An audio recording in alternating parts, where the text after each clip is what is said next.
All right. Well, Adam, I am so happy to have you. We today are with Adam Livesay.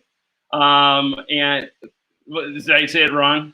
It's okay. Livesay. Oh, shoot. Sorry. Today on Factory Futurist, we're with Adam Livesay, and he is with Elevāt IoT out of Seattle, correct? That's correct. Awesome. So, yep. So, Adam, I guess the first thing is, how has your quarantine been? Yeah, it's been pretty good actually. So Seattle's had unusually nice weather, so it's been okay. I think May is usually one of the better months in Seattle. I was there last year too, and it was just fantastic. Yeah, absolutely. We're gonna get high 80s this weekend, so it's good. And we've been remote since February, kind of like when Microsoft started to go to remote. We decided remote as well, so we've been right. We've handled that transition pretty well, I think. Well, fantastic. I guess I'm interested. What kind of, just before we get into you as the business and all that, what have you seen kind of as the impact on your business from COVID? Is it increasing adoption, or are projects on hold? What are you kind of seeing? Yeah, so we look at it. It's kind of has like three trenches, right? You have one trench where capital budget has stalled, right? Companies are saying we're not going to put any capital budgets. We come out of Q2 or maybe Q3, and those have gone into a stall category. We have another trench, which is kind of business as usual. They're going through their sales cycle of an IoT pilot to production type scenario, and it might slow down a little bit based on how companies are working more remotely now, different type of access, furloughed, stuff like that. But there is this bucket within acceleration of projects, because all of a sudden decision makers are not on airplanes. They're actually available to get on the calendar and make decisions of stuff for quicker. So we're really focusing on those two trenches, right? Helping the customers, they're still moving along, but then we have a couple, about a dozen partners of ours that are really accelerating their IoT strategy. No, yeah. There definitely seems to be people kind of all over the board. I would agree kind of with our business in a very similar thing. Well, let's dig into a little bit about you. So tell us just a little bit about you, a little bit about Elevāt. How did you get into it? How did you co-found it, etc.? Yeah. So before Elevāt, I worked inside the industrial fluid power manufacturing industry. So worked for an industrial distributor on the West Coast. Did everything in there. From in college, I was in the warehouse, to working in field service, to working in engineering, and then eventually business development. Inside business development, I ran our controls division. So we saw this natural evolution happening where heavy machine OEMs wanted to start to put more technology on their machines. They wanted to start put the first wave of HMIs and controllers and radios to operate. These are forestry machines, construction machines, oil and gas machines, and so forth, right? That really drove our business inside that company, like 50% compounded annually over the span of 4 or 5 years. And so as we're introducing new technology, it was pulling through the big dollar pumps, motors, valves, gearboxes, and so forth, right? So what started to happen was customers would start to say, hey, you're providing all this advanced controls or advanced information on the machine. Can I get that back to my business? Can I get that information back to my computer, if you will, remotely, so that I can work on remote service or warranty or maybe part sales? And coming from an integrator standpoint, we thought we could just go find something off the shelf and plug and play and everything is good to go. And that wasn't the case. So what we did, me and my partner, is we went out, we did a kind of a tour of peers like ours in the industry all across North America, and everyone had the same use case and the same challenges. And then we decided to spin the company out about just over 4 years ago now. That's yeah. I think there's a lot of new companies that spin out of kind of the technical talent at system integrators, because living project to project is a rough go, and cash flow is always stressful. Yeah, for sure. And then I think what was a little bit unique from maybe where we were coming from is, we would really work with OEMs. So our goal was we would invest 12 to 18 months with an OEM, and we would get the technology on there. And once they would get into production, we would get all of that revenue over the next 5 or 7 years. And so I think where we also saw a gap was people weren't really attacking the market that way in IoT yet. Like they wanted, IoT largely at the beginning was just consulting fees and professional service fees. And we wanted to say, if this is going to truly be successful, then we need to help the OEMs transform their product offerings and the services they bring to product, and make the investment at the beginning that will carry on over the lifetime of that build. So if you if you could kind of sum it up in one sentence, so what problem are you trying to solve? What's the one sentence answer?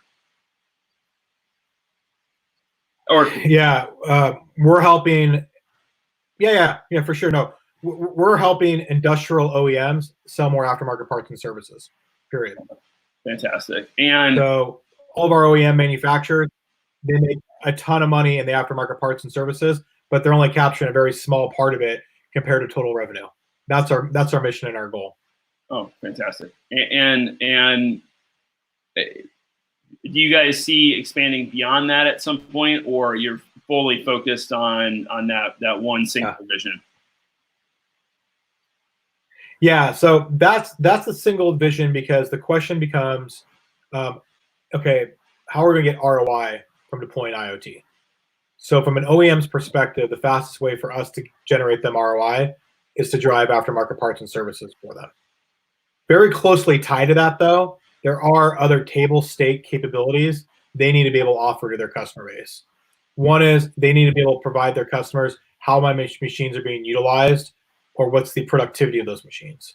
So by tying in more sensors around a machine, we can provide more intelligent reports on how much wood chips is my wood chip producing, how much concrete is my concrete mixer putting out.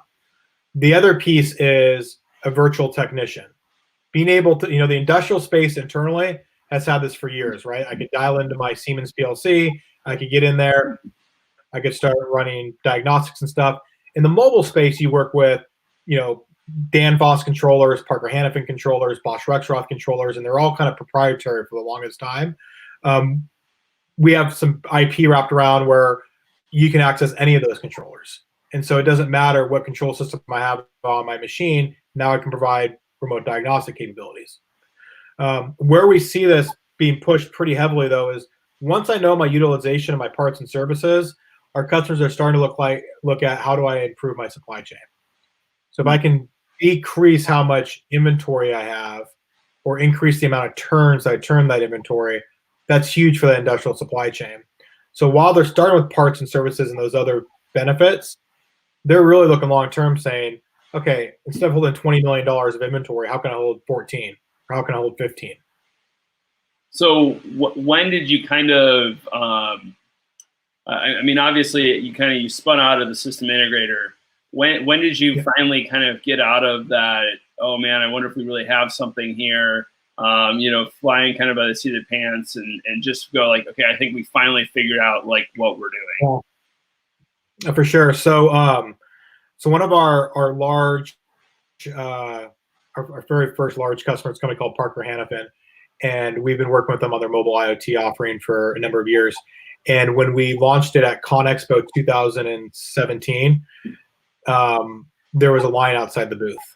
Mm-hmm. And so when we knew there was a line outside the booth on their offering that we were part of helping them take to market, we knew that was a pretty big indicator that the market was looking for. Right? And then the other piece too is, when we started to move outside our system integrator's footprint, and let's say we had a dozen customers we were working with, and we started to move to other partners of ours around the country, and those opportunities kept on increasing, and the deployments kept on increasing. And you started to see, one day we look up and we go, there's 120 manufacturers out there that are using Elevate in some place of pilot to production. And that happened over basically within 6 to 12 months. That started taking some real effect. So we knew technology was there to make it easy enough to deploy. The partner ecosystem was more than capable to deploy stuff without bringing us in all the time. And customers were finding value in the information they were receiving. So I want to zero in on just something you said. You partnered with Parker Hannifin. Yep. What have you found were keys to those partnering relationships? And clearly, you've probably now partnered with more than just them, based on kind of what you said earlier. But what are you finding that are keys in those relationships, and how are you guys structuring those? Yeah, without diving too much into what I can and cannot talk about, definitely the leadership and the vision. So they had a really strong, 5 to 10 year vision of digitalization and what that meant to them and to their supply chain. I think that also the people inside companies that have actual people running business units for IoT and digitization, either if that's from a support role or a revenue role, is extremely important. And it's not another job for somebody, but it is their job. That ends up being really key. And then I think anytime there's P&L and revenue attached to it, so you have a real metrics and it's not a science project, that ends up being a real deal. So when we look at the really large companies, we're pretty upfront about it. And we say, hey, we're small, right? We're a startup in all better purposes. So we can't go down a 2-year science project, right? We got to go with something that's actually going to drive you revenue so that you're interested in working with us long term. Mm-hmm. No, so really, don't waste your time doing kind of exploratory stuff unless there's a direct revenue connection with the big companies. Yeah, absolutely. And I think for them, they understand what they're going to get in with us, and we're going to help. That's one of our key things is being able to drive that piece of the business. And then for us, we know that we're not going to get pulled into a big discovery or big R&D project when there's a lot of other companies that they have business models set up for that. But that's not the way that we've operated. So I think finding that fit, because there are a ton of IoT companies out there, right? From all over, from sensors to enablers to solution providers to products. And so making sure that you have the right Lego blocks together is probably important for a successful project. So one thing that I'm really intrigued by is I'm intrigued about startups in the industrial space. I think that one of the reasons I started this podcast is that I think that there's actually a lack of startups in the industrial space. It's also, I think the barriers to entry in the industrial space are significantly higher than kind of the rest of a lot of the other industries. I mean, maybe banking is a pretty high barrier to entry as well. But at the end of the day, you're having to convince kind of a group of engineers, and your system actually has to work. It can't be sometimes it works, sometimes it doesn't. Talk to me just a little bit about. I mean, you came from a computer science background in college, and then you worked in the industrial world, but you're in this incredible startup ecosystem in Seattle. However, Seattle does have a bit more of an industrial bent, especially because there's so many ex-Boeing engineers kind of walking around. And then you have the Microsoft folks who they always worked at more enterprise level. You don't really, so Amazon's only kind of B2C big player, right? So just talk to me a little bit about that ecosystem, how you think about startups being differently in the industrial space, and what advice you give people starting up companies in the industrial space. Yeah, so that's a great question, because we talk about this a lot internally. So one, just to kind of set the table for the Seattle ecosystem, it is really unique in the fact a lot of the things that you mentioned, but we have Amazon and Microsoft smack dab in our city, and that provides a lot of the halo effect, right? A lot of people have left those companies and started other companies. We also are headquartered to Expedia, all their travel companies, and we have really strong footprints for Facebook and Google and everything. So there's a tremendous amount of tech. But what we also have are companies like Boeing, PACCAR, Terex, Genie, We have a ton of industrial companies in there as well, and a lot of industrial organizations, right? And then we also have Costco. And Costco and Starbucks provide a whole nother realm of supply chain and logistics. It's a really interesting community ecosystem of supply chain, manufacturing, tech. 7 years ago, they're kind of dispersed. They're kind of siloed. Now there are organizations, like we belong to an organization called CAMP, Center for Advanced Manufacturing in the Puget Sound. It used to just be manufacturers. Now all of a sudden, Microsoft's showing up there, Amazon's showing up there, Google's showing up there. The technologies are blending, and people are wanting to get into the industrial space, bringing in stuff like IoT and AI and stuff. I would say from a startup in the industrial space, something that's really important compared to maybe other startups, and you've seen a lot of startups pitch decks and stuff like that, is you can't tell people what you're going to do. You know, so a lot of software startups will kind of tell you about their vision and their roadmap and their strategy. In the industrial space, they want to know what's been out there for a year.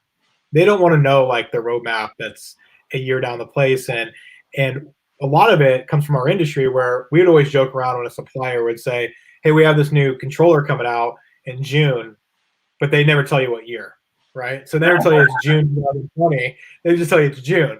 And I think that happens in our world, right? And you can't do that as a startup in the industrial space. You have to battle test proven.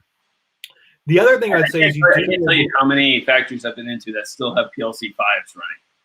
Oh, 100%. I was at a factory in Oregon, and they're running Windows 95. It's about 3 years ago, and they put a whole new SSD system in there, and this whole deal to upgrade it, but they could not get rid of this one Windows 95. And they basically said, we're not gonna get rid of that until the machine breaks down. And it was just a computer that was in the locker room, and it's doing its work. So, and you see this everywhere, right? Yeah. It's incredible. And so for us, I think we got lucky in the fact that we were able to incubate inside an industrial company. So we're able to get bumps, bruises, scars, you know, some wear and tear on our learnings. We're able to bulletproof like the technology, which was really good. And the other thing too is having the real expectation on what a customer life cycle is in the industrial space. It doesn't run as quickly as it does in the consumer space, right? And so understanding that, you know, how long the different buying processes, their supply chain, how they validate suppliers, you know, what type of pilots take. And then in the mobile space, where we come from, is the fact that, you know, all of a sudden your customer could be slammed for 90 days. You don't hear from them, and they jump back on, and they have like a 4-day window of time to get up and get the product going, and you got to go because they might not be available again for another 6 weeks because they're understaffed, they don't have enough engineering, everything that we know about, right? So I think, you know, recognizing that the skill sets you're going to be dealing with, the constraints they're under, and then the life cycle of the sales process are really important if you're going to get into this space. So, you know, to get back to that, you know, hey, it's been running for a year thing. The other one that I see, I think that there's a lot of skepticism and healthy skepticism, especially around like the role of AI in a factory.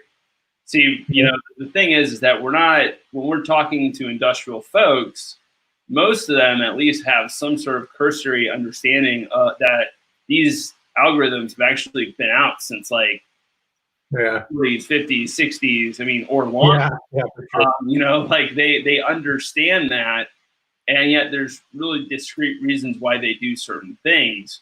I'm wondering, how do you, you know, if you start using those buzzwords, you know, how are you learning to kind of back it up, or talk, you know, how do you take them through that journey with you? Yeah, so our messaging is not to use the buzzwords. So for us, you know, we joke around that like IoT is just a feature, right? It's not the solution. It's just another technology feature that's helping solve a problem that our customers are trying to solve for a while, and we're just making it better. And I was talking to my buddies in Seattle over Christmas, and it's kind of like our competition is the clipboard or the Excel spreadsheet. Like that's what IoT is going against. Is a lot of time we're just the next evolution process in that, right? Yeah. And I think the other piece too is when we started, 5-6 years ago, we had to explain to people what the cloud was. We had to explain to people security. We had to explain what IoT was. No one wants to know that anymore. They just want to know, what problem are you here to solve for me? Or what problem can we solve together? And they believe that we're going to handle this, right? Like there's not the questions anymore of the connectivity and the security. They expect you to have security documentation. Right. They expect you to have your processes, your QA. They expect you to hand that over. And they have someone on their side, on their IT staff at this point in time, that can consume that and say, yes, this meets up with everything that we're doing. Yes, it complies with our GDPR laws. Like the customers have become a lot more, well-versed in this too over the last 5 years. So we stay away from it. And with AI, I think there are the very large companies that have AI initiatives, but by the time it gets down to the business units, they understand that AI is probably, or the term AI is more something for a PowerPoint slide, and that's not really what they're going to get right now. If they can just say, we can take these calculations that you spoke about that solve this exact thing, and we can start collecting data in the field or in the factory floor with a wide variety of applications and start to correlate information about that, we can do a lot more like predictive or preventive things starting to get into the AI spectrum. Oh, very cool. So did you guys, when you spun out of the system integrator business, did you guys bootstrap it or did you raise some money, or if you can say? Yeah. So we bootstrapped for about 2.5 years, and then we are in the middle of an equity raise, right, or end of the equity raise, middle of the equity raise right now. And how have you guys? How have you found investors to be excited about the industrial space? Yeah, I think they are. I think for us, what we've found are a lot of our investors or the people that we talk to, they completely they get it, right? They get that industrial distribution and manufacturing needs to advance. They understand the ecosystem players and the supply chain and the system integrators and everything like that. And I think that you have to have a strong, kind of experience and domain knowledge coming from it. It can't be, another startup company out of maybe Silicon Valley trying to attack the problem. There's got to be some industrial DNA threaded through there. And that's one spectrum they completely get. The other one is, it's definitely not something they want to touch because of everything we've spoken about. Have they, there hasn't been a lot of exits in the industrial kind of market. Has that made them hesitant at all, or has it become hard for you to get, for them to agree on valuations? Or talk to me a little bit about that. Yeah, for sure. I mean, that makes it a little bit more difficult, right? To have a lot of comparables, but there are more acquisitions. So like when we look at the space, a lot of companies get acquired by other industrial companies, and that's really kind of what the exit is in our space. Also, I think that there are some companies out there that are starting to get enterprise SaaS companies that are getting some really nice valuations, and we're primarily software, right? We sell very little hardware. So we are everything that's powering the edge and powering the cloud. So we can really kind of compare to other enterprise SaaS comparables. But we definitely need more industrial startups. Yeah, I'll tell you that much. Yeah, for sure. And we need some minted billionaires who want to invest back into that into the space. Well, what's incredible about it to us is obviously, okay, so we talked about those value cases, but the other big thing is the amount of over design and just energy wasted in the industrial space. It's crazy, right? I mean, so many times you go look at a machine that's been engineered to climb, Pikes Peak, and it's really being used in, Arizona, right? And so it's got way too big of an engine, way too big of a pump. I mean, you name it. But the customers have never had real operation data or utilization data. So we have a number of customers now that are designing for future design releases based on elevate information. And they're saying, we can now, based on our fleet that we looked at, we can do a new design to greatly reduce those engines and pumps. So this does a couple of things now, right? It reduces their capital cost of the machine. It reduces their energy consumption, their operation of the machine. It's got a green aspect to it, and it's just it's a better operated machine at the end of the day. And so I think once people understand that, once people we might get it because we come from the industry, but once people outside the industry understand how much waste is in this industry, then I think there'll be a lot more of investment in it because the opportunity is tremendous. Yeah, so this is a little bit of a rabbit trail, but one of the coolest things I think that I've seen so far as mobile assets was, they've started now putting electric dump trucks in mine sites that go up and down hills. I mean, so you start thinking about, hey, you obviously have to expend the same amount of energy to get up the hill, but then you can go ahead and you can regen all the way down, and you can almost not use your brakes.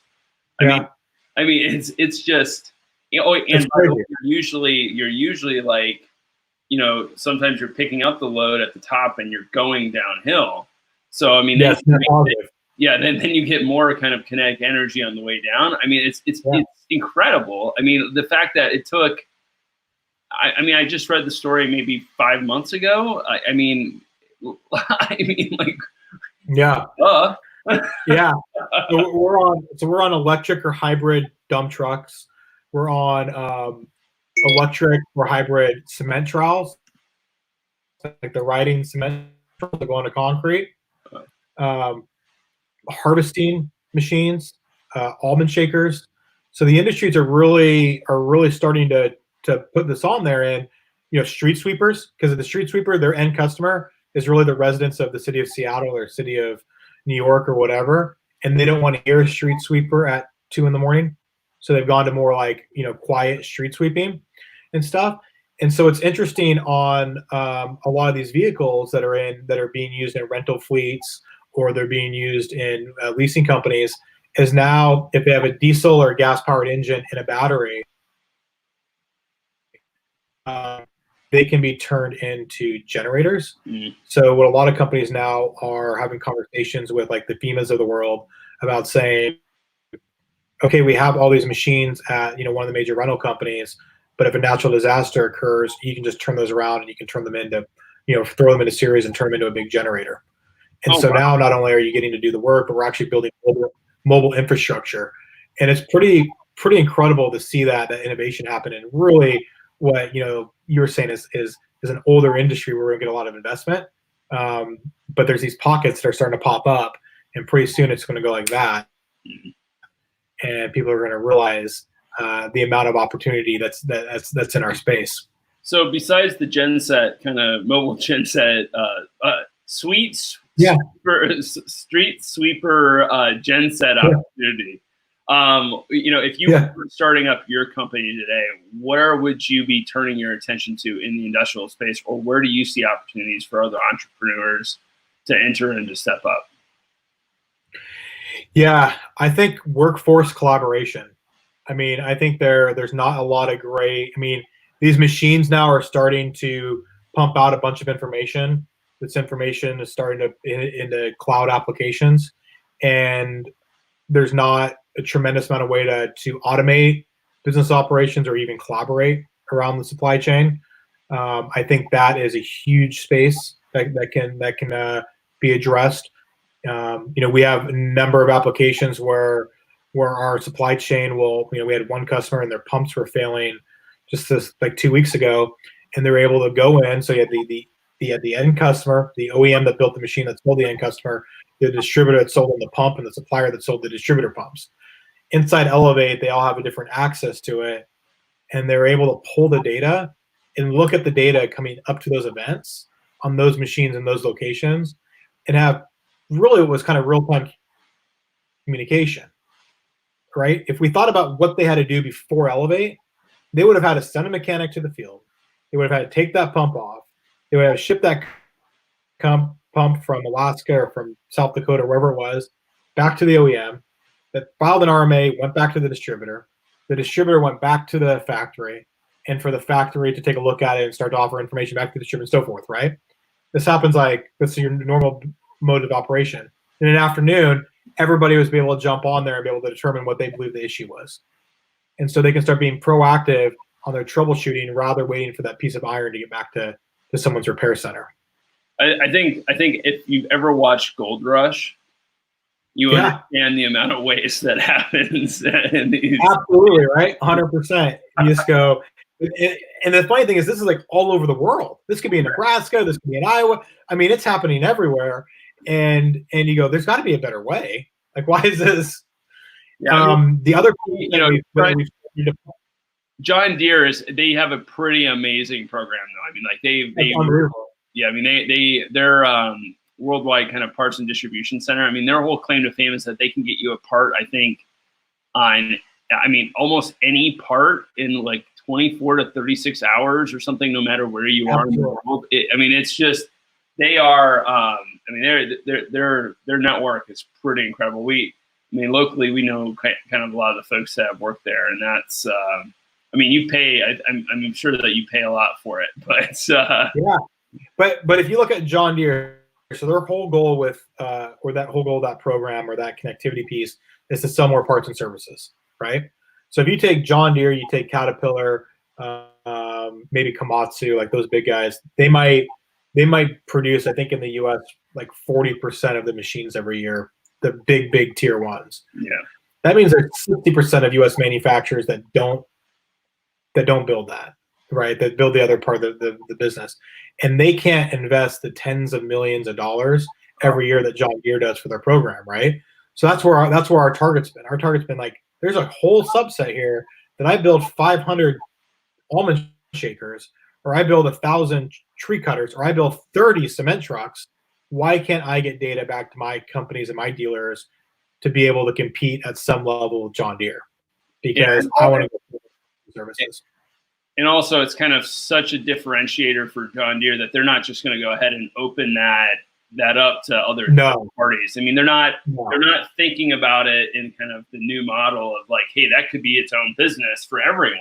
We could go out and do that. I mean, so it's a great opportunity. And for John Deere too, to their credit, they want to sell more, green machines, right? They don't really care about this other piece. They care about the iron and the pumps and the valves and more machines. And same with our customers, right? They want to sell more rock crushers. So it's a huge opportunity. I think that's an interesting piece too. Is John Deere's seen a big shift from selling to kind of the local farmer, right? Now the local farmer is not really owning that much equipment comparatively to the past. Now they have big companies that kind of start in the south during harvest time and move all the way north, and then they kind of go back down, and so that's really increased the asset utilization, but they're probably not selling as many combines. Absolutely. So, what have you seen as the biggest obstacle to kind of faster adoption of your guys' technologies, or where are the hurdles? Yeah, I think there's a couple of hurdles. One is machine life cycle design. So even if you have a successful pilot over X amount of months, you got to line up with the rest of the business inside the customer before it becomes a new product to the market, right? So they could be lining up to an annual product release they do on a machine of upgrade technology. It could be lined up to a trade show. So it's stomaching that life cycle and being able to understand that. I think another obstacle is people are really, really just understaffed right now, right? Our industry has a major gap of staffing in there. Really hard to find really good engineers in there as well. So I think being able to be able to get the time for the validation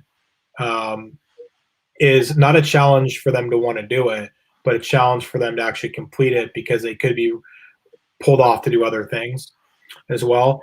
And I would say the last challenge is scope creep, keeping people, like, once they start to get stuff connected and look at information, you know, a lot of different departments wanting that information and do different things. Marketing could have wanted for this, service could have wanted for this, engineering could have wanted for this. Really keeping them focused on that initial business problem and making that a success, and then expanding to the other departments so that we can, you know, provide ROI to the customer as fast as we can, knowing that we can go horizontal later. I think that's actually the big difference between now and 5 years ago. I think in the industry 5 years ago was, let's go sense everything. Let's get everything up there. Let's look at all this big data, which really kind of slowed projects down and got people seeing, where now it's, no, we want to focus on the very, very smart data that provides us some good ROI, and then expand after that. Fantastic. Well, let's turn our attention to a little bit to you. You know, I think to a lot of people listening, it's going to seem like you're kind of overnight success, and there's very, very few real overnight success. It's like, you know, 10 years of blood, sweat, and tears, and then all of a sudden people think you're a success. You know, talk to me a little bit. I mean, you know, what have been some kind of failures that you really learned from in your career? Or, you know, times when things didn't look good, and kind of how did you get through them, and how did that set you up for success later on in the future? Yeah, that's a great question. So I think at the very early on, you know, the scars we talk about early on, I mean the first few years, right? So the scars we talked about earlier about not over promising on the technology or the roadmap, right? I think so many of us that might truly understand what the technology is capable of doing can talk about it like it's inevitable, like it's going to do this. And I think, though, in our industry, by doing that, it can set the wrong expectations for the customers, right? So we can really clear about what's vision and strategy and what's actual product and product roadmap. I would say too that, you know, being careful not to ramp up major engineering teams. You know, we've had time at really large engineering teams when they weren't necessarily necessary, right? Not that we don't love to have all of our engineers, but just to know that, you know, these things take longer. It's that mythical man month, right? Like book. They take longer than expected. I'd also say, like, definitely the right, and this is really hard in Seattle sometimes, I would say. We're fortunate enough, you know, we have a phenomenal team, but there have been times over our 5 or 6 years where you might have had people on there that weren't the right culture fit. That sometimes it's not about the right skill or the right position, but it really is truly that right person on the bus. And I think if you don't have that as a small team and a small startup, then that can cause a lot of unneeded overhead. And the other thing too is, this is crazy because I might be the worst example of this, but some type of balance with life, right? Like, this is something I've really tried in the last 2 years to handle. Is it's so tempting to be pulled in to go 100 hours a week on so much stuff, but you really do need to kind of pull back and make sure that you're kind of putting the right amount of attention on other places inside your life, right? That everything that we read about, you know, these crazy successes with Elon Musk and Netflix and Box and stuff, and that's not really built for everybody everywhere. And so to recognize that and say, okay, it's okay if you don't work 7 days a week, you know, for 2 years straight or whatever, taking time to decompress and be with other places inside your life. Yeah, no, I think that's some great advice. You did touch on culture just a little bit, and I want to continue this thread, kind of talking about you personally and you as a leader. But I don't want to miss that culture piece. So talk to me a little bit about you guys' culture at Elevate, and what are you doing different? Yeah, for sure. So when we look at culture, you know, we look at, you know, from a lens of, the lens of maybe like an athlete, right? A team player athlete, that in a startup, you're going to be pulled to do a lot of different things. And so even though you got hired on to do this, there are going to be times where you're going to get pulled on to do this, right? You're going to get pulled on to do some accounting that you might not have wanted to do, or you might get pulled on to do, you're an engineer, but we need you to build some content because there's a piece of the content that you need to build. Or sales, you need to come in and do some QA because before we release this product to your customers, we don't have enough QA people to run through the tests, so we need you guys to run all the user testing. So I think that culture of A player rising stars that you're saying, we go build this, and we have a real kind of blue collar mentality to it, that we're going to be the blood, the mud, and the beer, and we're going to get through it. And nobody's going to be a prima donna. It's not my job, or I don't know how to do this, or whatever. Right? You're all in one team.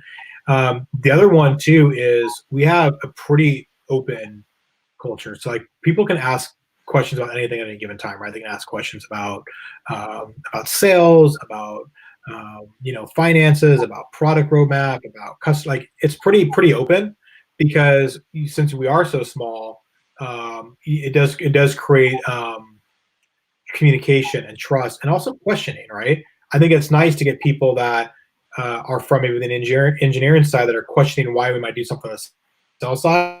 The sales side, us questioning why they might do something a certain way on the engineering side. And if you don't have that complete open trust in the early days, then you could very easily become defensive over it, right? Because you don't know it's coming from a place of good. I think the other thing too is recognizing that this is a startup, and industrial space is like really hard, right? To put new technology on machines is a very, very difficult thing, and it's not a consumer app. It's different than writing an app. You mean it's Yeah. different than writing an app that works on your iPhone? Yeah, that all of a sudden goes crazy, right? And it goes viral. That this is very difficult, and there are going to be lots of decision makers and lots of starts and stops along the way, and that it's not a short-term thing, right? People aren't building short-term companies in this industry. This is a long-term play. I think that piece is really important for people to understand that, because if they come in from like the app world, the consumer app world, they don't get that. Yeah. And luckily for us, we have a phenomenal team that's been building industrial software. They actually spun out of Hitachi. They've been building inside there for 5, 6, 7 years before they joined us.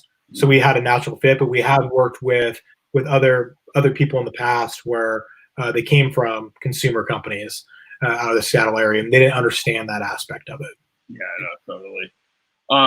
So what's kind of a belief or that you've adopted, or a belief that's changed, kind of something that you've changed your thinking about in the last kind of 3 to 5 years that really positively impact either 3 to 5 years or one? I mean, everyone's entire mindset has shifted in the last couple of months. But yeah. So maybe a couple more short term, and then maybe more of a long term thought. Yeah, short term. I'm actually liking the remote work and the collaboration. I am realizing that that I think, besides like the customer visit stuff, I think core office hours are going to be something that you're going to start to see more and more inside companies, where we've traditionally, 80% of our team is coming to the office almost every day. And we have people that, folks that live outside the greater Seattle area. I think that's going to shift for the long term. I think people are short term and long term. I think people are learning. A couple things have happened. You've been forced to get the IT infrastructure put into place. So our customers have been forced to get on Zooms and Teams and everything, right? Also, if a kid runs in the background or a dog barks or whatever, it's not that big of a deal anymore. And previous to COVID, that was a big deal, right? Like I can't take a call at my house because I might have a kid slam a door down the hallway or whatever the case is, right? And people were kind of nervous about that. I think that's relaxed. I think for me, coming in the industrial space, I would say I was pretty intense on a lot of things, and I think that comes somewhat from the company we came out of, but also just the industry, right? A lot of different types of leadership. empathy is a bigger one for me, right? Empathy and kindness. I think that ends up being into play a lot more nowadays. And I really have embraced that over the last year or so. And that's taken a while for me to take. It's so weird, but it's taken me a while to get there. Like I didn't really understand it because you're in the industrial space and you're under tight timelines, and nothing ever happens the way it's supposed to. Yeah. But right, it happens all the time, especially on the startups. You're in a startup and you got the hairs in the back of your neck standing up because something's not working correctly, and they got to get the shift started or whatever it is, right? Yeah. But I think empathy, empathetic leaders are. I didn't understand that until probably a year or so ago, and I think that's a big shift in how I've looked at things. What made you understand it? We were fortunate to have a leader from Hitachi come in, work with us, a gentleman by the name of Rich Rogers, and he ran an incredible team at Hitachi. Scale, and what's been really, and he was ex-Marine and military and everything, but very empathetic leader, right? High accountability, high demand for getting improvement, getting better, right? Doing your best, but sincerely empathetic to the team, to the company, to the customers. And that wasn't, I haven't personally experienced that type of DNA thread before. And I think he handled it really well.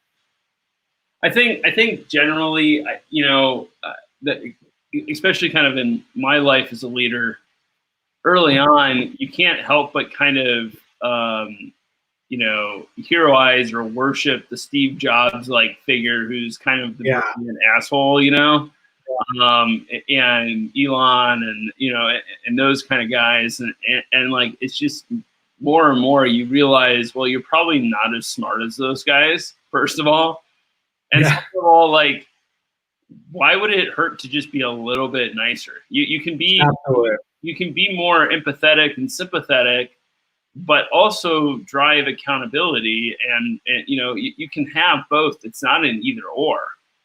Absolutely. And I think. Go ahead. Go ahead. No, go ahead. No, I think too often in our too often in just general political discourse as well, this idea of yes and it's missing. It's like we're always being forced to make some sort of diametric choice. Whereas, like, it's not an either or. We can have both things. Absolutely, and 100%. And I think too. I think when you're taking over a company or growing a company or starting a company, I think you're a lot of the time. I talk about being a purpose-driven leader or purpose-driven career, right? As you get there, and I think sometimes, depending on your personality type, one of the things that makes you really great at that is you go all in. Right, and you really put the focus on it. But one of the biggest risks there or weaknesses is you go all in and you might go way too much that non-empathetic piece, and you're not coming from a bad. The thing is, it never came from a bad place, right? When I look at my younger years coming up here, it was never a bad place. It was just the way I operated. Like, hey, we gotta get this done and this, and it was not a whole stuff there. But then you start to really start to realize that. The better that the more that you listen, the more you truly understand, right, your team members, or your customers, or whatever, your suppliers for that matter, the more you generate that empathy, right? And what's interesting about that is you actually generate, it creates a lot stronger trust, which is super important, I think, in these small companies. No, absolutely. I think, trust in small companies is vital. I mean, I think trust across all companies. Yeah. When you're small, you don't have the financial firepower to cover over trust issues with big money. Money can buy you a lot of things, but as a small company, you don't have a lot of it. So you gotta sparingly. Well, no, that's great. What questions, what would you like to ask the listeners? If there are people tuning in, if you guys do have any questions, put them in the comment bar. We'll see them. But there's something you can kind of ask for the listeners. We'd love to open it up to whatever you have to say to them. Yeah, one thing that I'm just really interested in is kind of, what are they seeing in the markets today, right? So I've been asking a lot of our partners on that, right? What do bookings look like and forecasts look like coming out? How do they look at what's travel going to look like to them in the next 6 to 9 months, company-wise? What are you talking about internally for travel? And also kind of where they are on their digital journey, right? Are there companies that have had 1.0 IoT failures and they're moving into a 2.0 stage? Have they had successful IoT deployments and now they're enhancing it? Are they just learning what it is? That's always interesting to me too. Where are people on their journey for new technology? Yeah, well, I'll let you know where our business is at. Yeah. Because we have our rep meeting actually coming up in about an hour. And so I pulled all the numbers. So April was about 25% below where we were last April. Now we put our plan the same amount for kind of both Aprils, but we saw a pretty dramatic uptick in the last week of April. And the first 3 weeks were relatively quiet. So I think we were tracking more like, 35% down the first kind of 3 weeks. And then we really kind of jumped up the last week. Our forecast coming from our rep agencies, which tends to be a pessimistic forecast, they were looking at, a more substantial drop for May. I just don't feel that. I just don't think like we're going to, yeah. I don't think we're going to see anything worse in May. So we're hoping that we either are at the same level that we're currently at or slightly up over that level. But I mean, at this point, our sales forecast for the year is trash. So I mean, who knows what that's going to. Yeah, for sure. Travel. I don't know. I can't imagine that our salespeople are going to be hitting the roads. Most of our independent rep agencies, they can get into like smaller system integrators or smaller OEMs. But for the most part, we can accomplish a lot by sending kind of a sample to them to let them play with it, and then we can all hop on a Zoom call or something. So, yeah, I don't know. Trade shows, I've been asking the same question on these National Association of Manufacturer, like Manufacturer Leadership Council calls, and it is crickets. I am telling you, I don't think anyone's traveling in the fall for. That's what I think so too. I don't see that it's possible to safely put 150 people in a small metal tube for 4 hours, and that any large company that has policies and procedures are going to be okay with sending their employees. I mean, the liability, I just think is it's insane. I completely agree. Yeah, all of our large customers, like you said, that have policies and procedures. They're saying they'll reassess at the end of third quarter, but they're not, unless it's like absolutely necessary travel, it's not being approved. Yeah, I'm pushing. I mean, I asked the marketing team basically for all the events that we're signed up for, see what we can just not go to, and whether or not if we can get a refund or if they can kick our registration into the next year, which Data Center World did. We just went ahead and signed up for the following year because I just feel that even if we can attend, who's going to show up? I mean, maybe someone in the city, like people in the city, which is, but you're not paying 10, 20 grand for a trade show plus all the other expenses. And then to have maybe 10% of the people that they projected to show up. And how many of those are actual buyers and stakeholders? Yeah, I mean, my Rockwell Automation has canceled pretty much all of their in-person events except for Automation Fair in LA, which I'm anticipating that I had some back channel discussions. And I'm anticipating that to be canceled. I just don't see 10,000 people, a 10,000 person event. Like, there's just no way, right? Like Rockwell Rockwell is not going to be okay with sending their own people to a 10,000 person event in the fall. I just don't think it's going to be a thing. Yeah, that's that's what we're looking at too. I mean, that's, your numbers at 25 to 30%, 35% down. That I've talked to probably 7 or 8 of our partners, channel partners, or direct customers. Everyone seems to be right about there. They're looking at like they think it's going to be a pretty big dip in Q2 and then start to come out in Q3, like start to get back up. It seems like everybody's trying to make sure their supply chain is ready to go huckly buckley by Q4, Yeah. which is really good.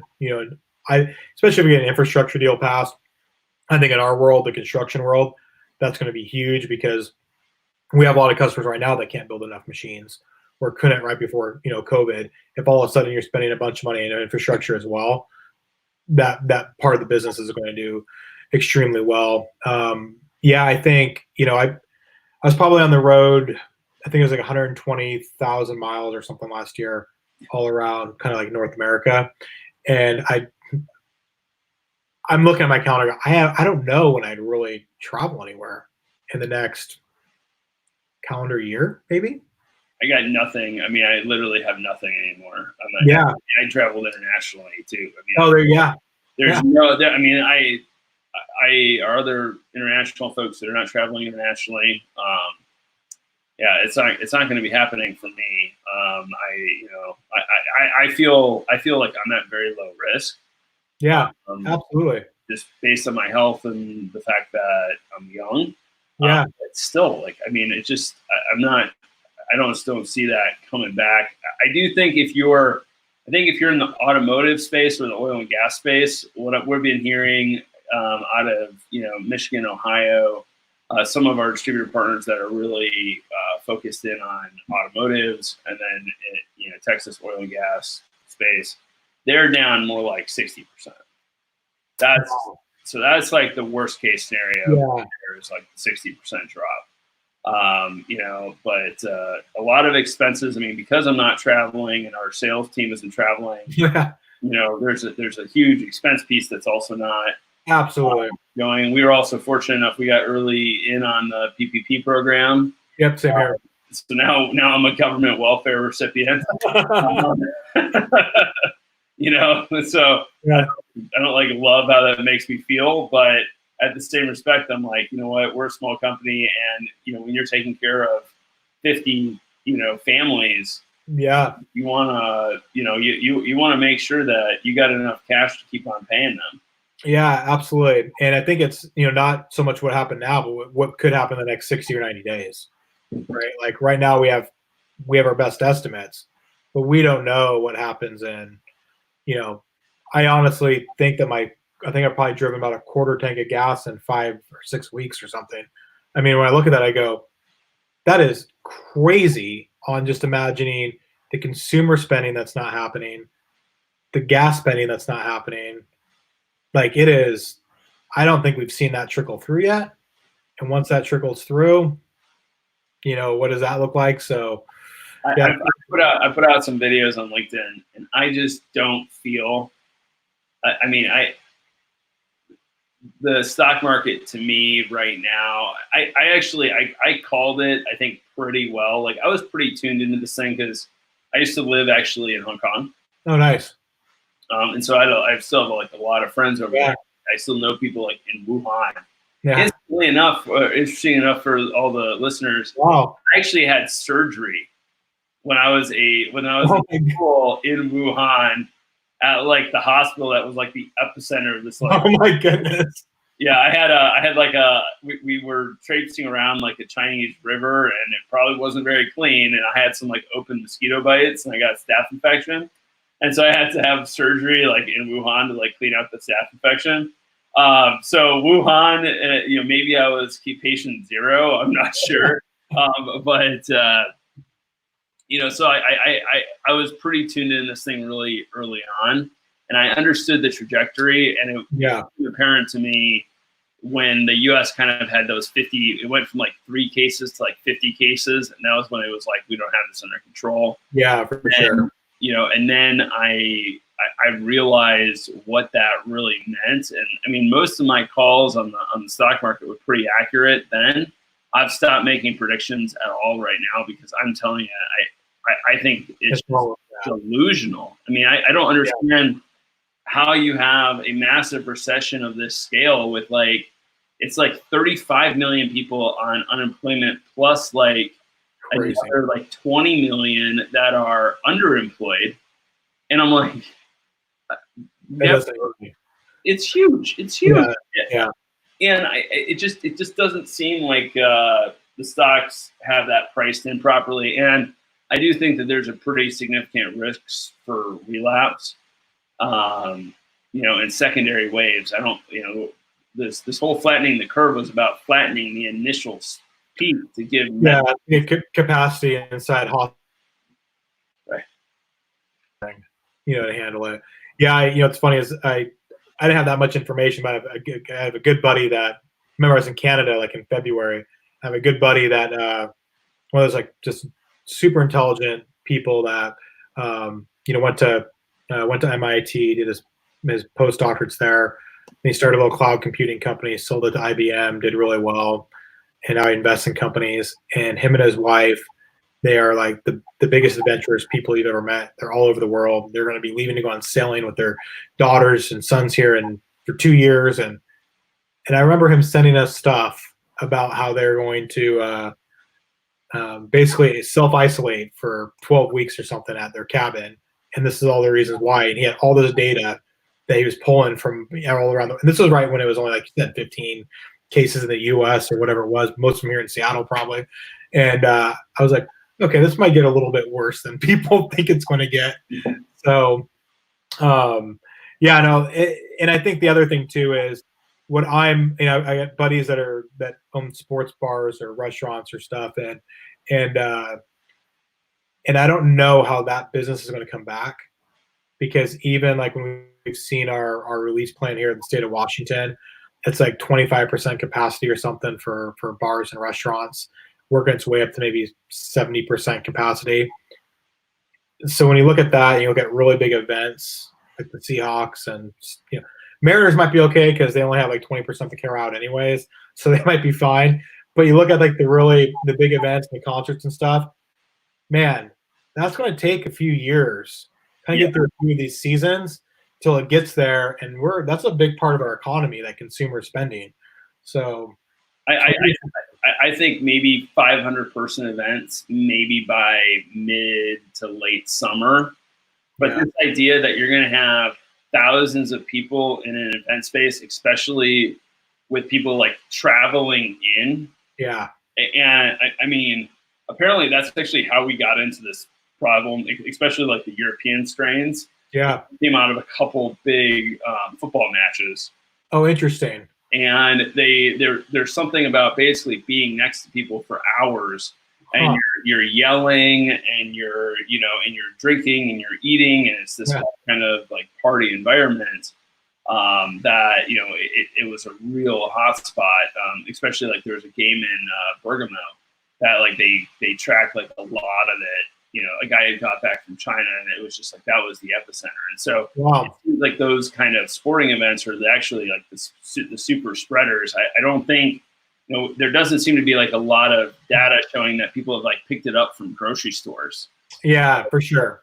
Like quick interactions, it's not giving it's not giving that type of thing, and it's not like you touch something and it just doesn't seem like it's those kind of things. But it's the sporting events are definitely. I mean, I think travel. There's no way.